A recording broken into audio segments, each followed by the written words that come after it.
Tuesday, 27 May 2025. Grammar. Preposition. Preposition are words that connect a noun phrase or another word.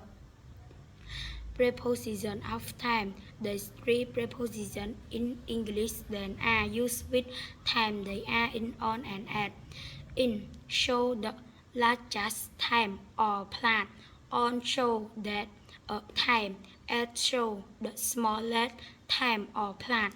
Example: in May, in the summer, in the spring, in 2025, in the 20th century, in the morning, in the afternoon, on Monday, on Sunday, on my birthday, on Halloween, on our anniversary, on Monday morning, on Wednesday afternoon, at at at at lunch time, at dinner time, at the weekend, at the moment.